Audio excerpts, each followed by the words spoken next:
महाराज पांडु ने शिकार के लिए धनुष उठाया और अपना तेर छोड़ दिया।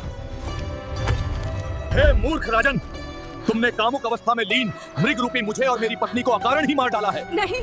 महाभारत के आदि पर्व के अनुसार एक दिन राजा पांडु आखेट के लिए निकलते हैं। जंगल में दूर से देखने पर उनको एक हिरण दिखाई देता है। वे उसे एक तीर से मार देते हैं। वो हिरण एक ऋषि निकलते हैं जो अपनी पत्नी के साथ मैथुनरत थे।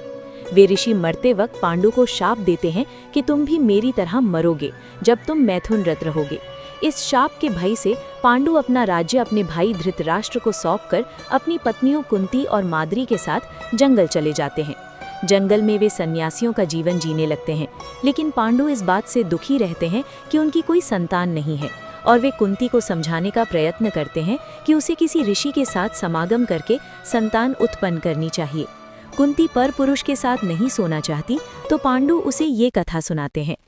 प्राचीन काल में स्त्रियां स्वतंत्र थीं और वे जिसके साथ चाहें उसके साथ समागम कर सकती थीं, जैसे पशु पक्षी करते हैं। केवल ऋतुकाल में पत्नी केवल पति के साथ समागम कर सकती है, अन्यथा वो स्वतंत्र है।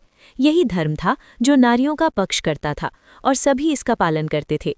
एक उद्दालक नाम के प्रसिद्ध मुनि थे जिनका श्वेतकेतु नाम का एक पुत्र था।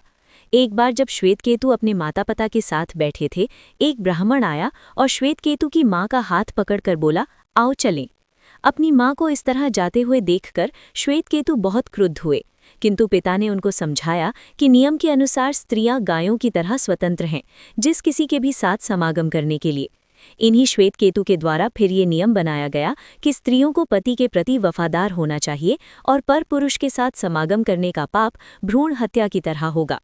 पांडु और भी कथाएं सुनाते हैं और कुंती को विश्वास दिला देते हैं कि पर पुरुष के साथ संतान पैदा करने से उन्हें पाप नहीं लगेगा।